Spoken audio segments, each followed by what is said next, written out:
Vamos lá, nação, analisando nesse momento as informações do Flamengo da partida contra o Fluminense. O Flamengo ficou no empate, mas os comentaristas, a imprensa esportiva, elogiou demais o Flamengo, porque o Flamengo evoluiu com o técnico Sampaoli, mostrou uma boa intensidade no primeiro tempo, praticamente amassou o Fluminense no primeiro tempo.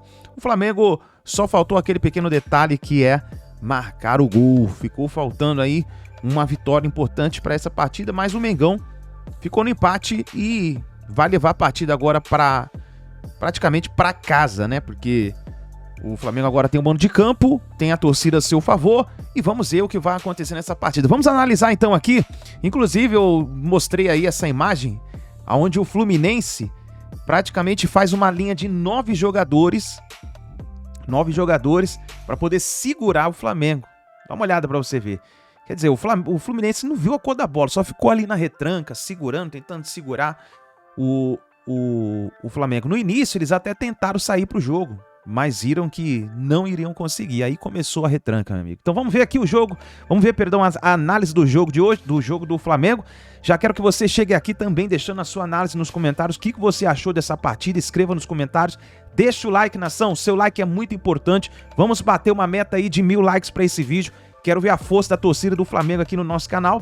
E também, se você não é inscrito no canal, eu convido você a fazer parte aqui da família do canal Meu Mengão React, porque aqui é notícias e informações do Mengão, tá bom? Créditos, canal ESPN Brasil, link na descrição. Vamos então para as notícias do Flamengo. É uma paulada, né? Pelo amor de Deus, ele não foi na bola. Peraí, ele não foi na bola, ele foi na perna do Gabigol. Deu uma paulada no meio do cara que tava indo na direção do gol, sim, um pouco pra cá, um pouco pra lá. É lance, claro, de perigo de gol, vamos colocar assim. Soco na cara, não é isso que eu tô dizendo. Não, mas o Daronco permitiu isso durante o jogo, é isso que o Prato está falando. Porque o que ele fez no jogo e como ele quis levar o jogo, pra ele era normal o amarelo. Foi isso na cabeça dele. Mas O VAR acertou? Essa é a minha dúvida, Abel. Porque, assim, a gente está concluindo aqui que era um lance para expulsão. E certamente o árbitro de vídeo também interpretou assim. Olha, o lance de expulsão, a gente vai sugerir que você venha ao vídeo. Qual é a dúvida do amigo Rafael Prates, o tático? A participação qual do vídeo. A sua dúvida? A participação do vídeo no lance. Por quê? É a minha dúvida. Porque o Daronco me parece que estava bem colocado na jogada. Acho que ele viu a jogada, a não ser que tenha um ângulo aí que ele estivesse encoberto, não viu a intensidade da falta do Felipe Melo, aí é uma outra conversa. Mas não seria um erro grave ele não mostrar o cartão vermelho? Aí a discussão acho que é essa. Aí eu acho que seria. Aí ok a participação do árbitro de vídeo aí. E o vídeo muda a ideia. O vídeo, claro, você vai ouvir. Ele faz uma sinalização meio de fianco ali. Como se ele estivesse abrindo pra lateral. E depois, se ele expulsa, é sinal que ele mudou de ideia em relação a isso a partir do vídeo. O vídeo é o que trouxe, e inclusive eu acho que a própria intensidade da falta, isso é uma falta grosseira, de alguém que, como lembrou o Abel, já devia ter tomado amarelo naquele lance anterior. No primeiro tempo. Acho que não tem muita discussão. Quem acha que ele foi rigoroso, que não devia ser expulso, quais são os argumentos? Algum de vocês acha que ele não devia? Até o Douglinhas das Laranjeiras acha que isso aí merecia vermelho. Está revoltadíssimo com o Daronco. Não pode ouvir falar esse nome. Falei com ele hoje. Falou que mandou mensagem pela manhã. Para com isso. A arbitragem dele não foi boa. Nesse lance, ele, graças ao VAR, ele tomou a decisão correta e expulsou o Felipe Melo, que já deveria ter tomado o cartão amarelo no começo do primeiro tempo. E o Gabigol merecia ter levado o cartão vermelho? Mas o VAR será que não pifou essa hora aí? Quando ele pisou no Paulo Henrique Ganso, a gente tem esse lance? Cadê o VAR? Do Gabigol pisando no Ganso? Foi de propósito? Foi sem querer? Olha o lance aí. Poderia ter evitado, viu, Abel? Na minha opinião, poderia ter evitado. Acho que era algo a ser evitado. Eu sinceramente, eu tenho dúvida se ele pisou de propósito. Se ele estava na jogada andando... Não tinha como tirar o pé? Não tinha como tirar o pé. Mas ele pisa e deixa, né? Ele pisa e deixa, Abel. Ele poderia... ele pisa e ainda... Eu acho que ele poderia ter evitado. Aí é que vai dar para ver bem. Ele pisa e deixa. Pra mim, ele poderia ter evitado. Assim como então ele poderia... cartão vermelho direto isso. Pra mim, sim. E aí teria que ter tido a participação do VAR. Mesmo que não fosse para vermelho direto, seria pelo menos para um amarelo. E aí seria o segundo amarelo. Porque o primeiro de simulação dele também... Um absurdo. Eu concordo com você quando você disse que ele pisa e deixa. Eu não tinha visto nesse ângulo. Realmente eu não tinha reparado. Dá para ver que ele pisa e deixa. Mas aí não é para amarelo, aí eu discordo. É no mínimo, é que nem amarelo ele levou. É vermelho direto. Não, então, mas não teve cartão, né? No mínimo, para amarelo, e nem amarelo ele levou. Ele não pisa, porque pisar e tirar é uma coisa. É na frente do Bandeira, gente. Então, isso me chamou a atenção, Abel. Mas parece que o auxiliar estava muito preocupado e quando ele marca a falta, ele meio que não olha mais pro lance. Ele levanta a bandeirinha para marcar a falta do Gabriel no Ganso. Ele empurrou o Ganso antes. Exatamente. Aí, por exemplo, já levantou. Ele não tá olhando mais. Não observa ali no chão que o Gabriel pisa no Ganso. Esse foi um erro. E aí, assim, é o que eu falo, assim, seria no mínimo o segundo amarelo, porque o lance da simulação também é ridícula, né? Foi uma péssima... Aliás, teve uma do Gabigol e teve uma do Samuel Xavier. Isso. O jogador, eu queria entender o que passa na cabeça do jogador com 500 mil câmeras no campo, VAR, o cara simular da forma como simula e é que deu certo contra o Bahia, né? Deu. A gente tem esse lance. Faz o favor, professor. Vou até tirar os óculos. Belisca meu ombro aqui. Belisca meu ombro aqui. O que está acontecendo aí? É assim. Não, vai. Futebol brasileiro é assim agora. Muito bom. Vai de novo. Se puder Pisa no meu pé. Vai. Não. Dá pra mostrar ele pisando? Não, Pisa no meu pé. Vou dar uma encostadinha que o seu tênis é branco. Vai. É o que está acontecendo. Futebol brasileiro é assim agora. Loucura, hein? Isso aí chama rivaldice. Olha aí. Rivaldice. Não, isso aí é absurdo. É uma rivaldice. E assim, não passa nem perto do... Olha lá. Desculpa, Natália. Pode falar. Não passa nem perto, né? É o Samuel que tá com ele ali? Não, Ele continua. Manuel. E ele continua ali. E ele continua. E aí, assim, eu queria entender qual é a necessidade do jogador desse tipo de situação. Samuel Xavier depois também. Os dois podem dar a mão e participar de uma companhia teatral. Mas é aquela muito companhia ruim essa Mambembe, né? companhia Aquela teatral, companhia hein? Mambembe, do Bye Bye Brasil, que foi um grande filme que o pessoal chegava lá. Caravana Holiday. Olha o Samuel Xavier. Ele bravo, falando que o cara deu na cara. E essa aí também. Olha o Samuel Xavier, olha aí, ó. Aquela do Bye Bye Brasil, prof. Eu exagerei, É né? só Abel, ó. Eu A acho. do Samuel Xavier é Esse pior ainda que a foi minha. mais próximo. Eu acho que essa tua foi mais encenação do estúdio convincente, deveria ser Abel. repetida, eu acho. A do Abel foi mais convincente. A minha, né? Foi? Deu pra A gente ver que olhando assim, a aquele gente tá pisão que você deu no meu brincando. pé arrebentou meu rosto. A gente tá brincando, acho que Abel, foi mas a mais Nath falou convincente. tudo. Porque realmente são cenas que depois a gente olhando o replay, observando, elas viram ridículas. Nossa, e ele faz os jogadores passam- olhando pro bandeira lá. Ele São quer ridículos. Aí, carregar o olha lá, bandeira. olha. Ó. O que é isso aí? Francisco Oco? O que é esse negócio? Então, realmente, a cena depois... Francisco Oco era bom. A cena depois fica realmente Ridículo. uma coisa canastrona, né? Aquela coisa que, olha... Pouco tô com falaria, bateram no meu rosto. Exatamente. Então, realmente, Eu sei que é rindo essa- pra não chorar. Essa regra não existe, isso aí, no máximo, seria Prof. cartão gostou do amarelo. Brasil. Né? Então o VAR não pode intervir nesse tipo de jogada. Não. Mas será que não dá pra criar uma regrinha nova aí? Eu acho que está na hora de Até sujei meu óculos naquela encenação que eu fiz. ampliar um pouquinho a ação do VAR. Ampliar o protocolo. Mas aí vai... Vamos dar uma olhada nesse Já protocolo é muita muleta, aí. professor. Não, mas aí Os é pro árbitros bem já do são jogo. ruins Eu tenho uma outra e usam sugestão. o VAR como desculpa. Aí é pro bem do jogo. Eu tenho uma outra sugestão, falando sério. Você está brincando, mas falando... Será que não dá pro jogador brasileiro parar com esse tipo de coisa? Era o ideal. É. A cultura mudar. Você vê esse tipo de coisa no futebol europeu? Tem que Bem menos, não reeducar, vê? né? É bem menos. Aí tem que Esse reeducar. tipo de encenação, isso é ridículo. Pra que isso? Não, aí o cara passa um atestado Passa. de mau ator. Só que muitas vezes não consegue resultado, né, prof? É isso que... Então. e você acaba acostumando a isso, né? Vocês acabaram de falar, deu certo contra o Bahia. Exato. Aliás, você lembrou, foi você que falou síndrome de rivaldismo? Rivaldice. Que deu certo numa Copa do Mundo, né? Exato. Mas não tinha VAR, né? E sem o VAR, Não né? A Copa de 2002 foi um jogo contra a Turquia. Isso. Na fase de grupos ainda. Exato. Porque nesse Mundial o Brasil jogou 2 vezes com a Turquia. Mas foi no primeiro jogo. Exato. O Rivaldo simula. Bateu no rosto. Da maior competição mundial. É um precedente perigoso, né? Você tem que Isso, coibir querendo ou isso. não, queima o jogador brasileiro, né? Pra qualquer situação. E de repente o VAR não pega, mas não pode pegar, mas o STJD Olha lá, pode, prof, olha lá, cena que você gostou. né? Isso aí Isso não poderia ir para E o de tribunal? perto fica pior. De longe é ruim, de perto fica pior. Agora, quando o Fernando Diniz, ele defende ali que o Fluminense foi prejudicado, que a arbitragem foi imparcial. Foi imparcial? Não, foi parcial. Parcial, desculpa, parcial, Foi parcial a favor do Flamengo, ele disse. E um Não me lance enganei. que seria importante para o jogo, que para a gente que seria a expulsão do Gabriel, não houve expulsão. Então, assim, esse lance dá para discutir. E a gente está pensando no Gabriel, né, Nath? Fora desse jogo e do próximo. Mas ele não reclamou só da expulsão. Não, ele reclamou da maneira que o Daron conduziu, das né? Faltas das faltas que não teve cartão para o Flamengo. Deveriam ter sido coibidas pela arbitragem? Eu acho que poderia ter tido o cartão. Também acho que deveria. Eu não colocaria a palavra parcialidade, até porque nós estamos mostrando um jogador do Fluminense também, né? Exato. Mas foi uma partida muito ruim do Daronco do ponto de vista disciplinar.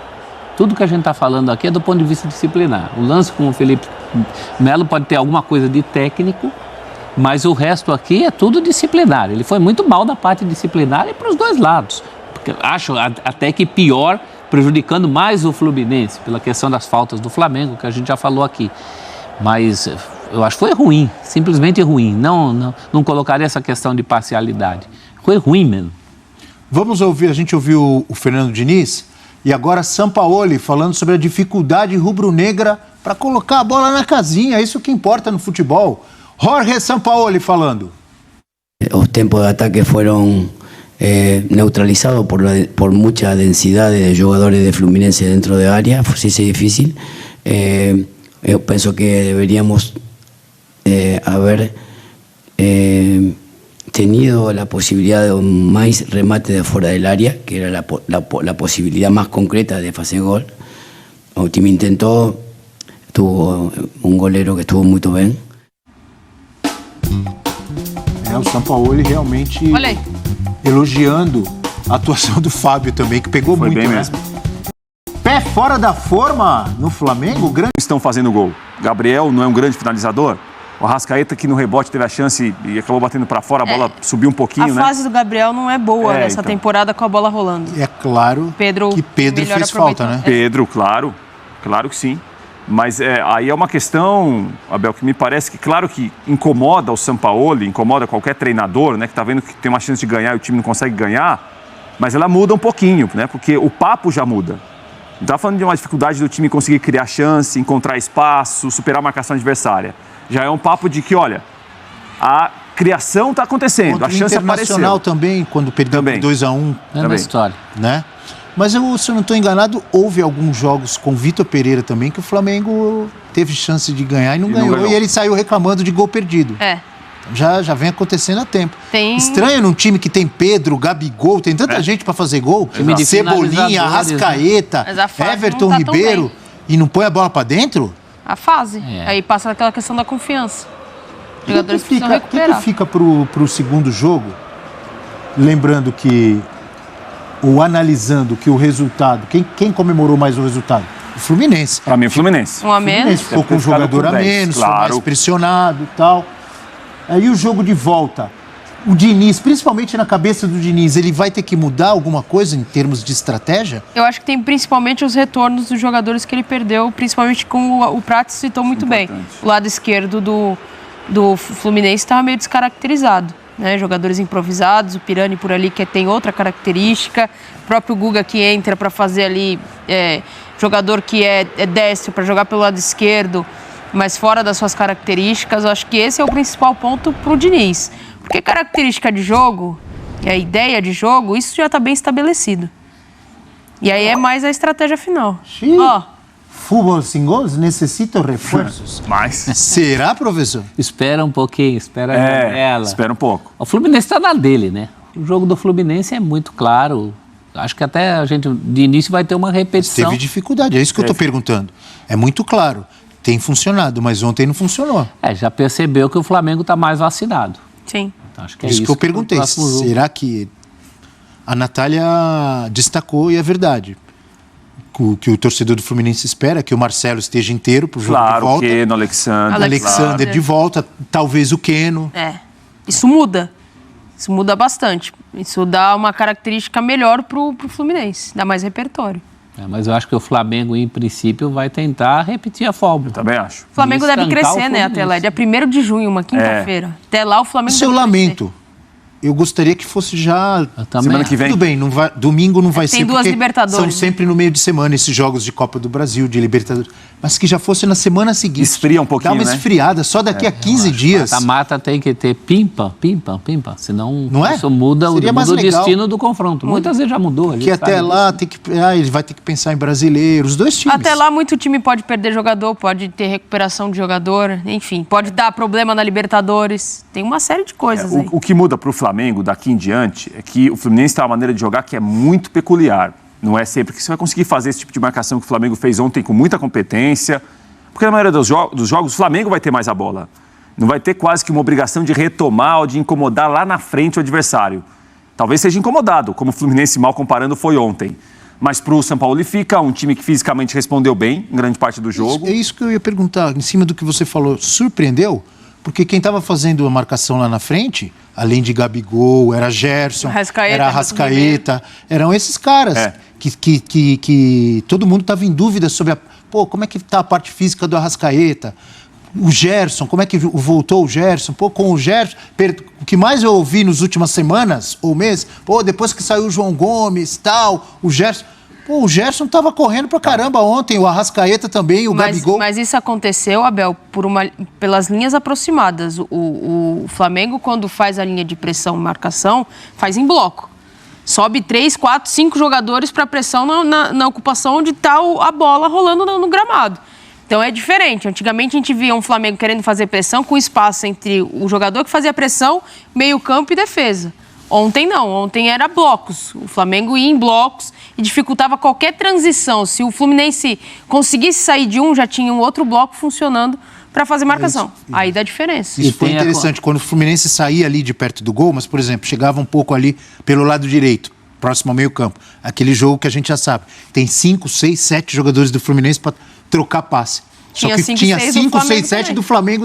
Teve umas horas que eu olhei e falei, caramba, parece aquele jogo do terceiro ano do meu filho, que fica todo mundo embolado. Eu falei, se alguém virar o jogo, vai aparecer alguém sozinho. Mas para tirar a bola dali. É isso. E para tirar a bola dali. E tem a contribuição do Pulgar também, né? Também. Aí eu acho que assim, na prática, você citou o João Gomes, acho que assim, na prática, tá juntando um Pulgar e um Gerson para dar um João Gomes. É verdade. Você não tem mais quem vá e volte. Mas tem o que vai nem precisa, porque tem o que fica e o que vai. Então a coisa está equilibrada. Hein? Achado entre aspas, porque o rapaz já estava lá. O jogador já estava lá. A Nath já tinha visto. Mas eu estou dizendo, achado... No Mundial a Nath já viu. Porque ninguém...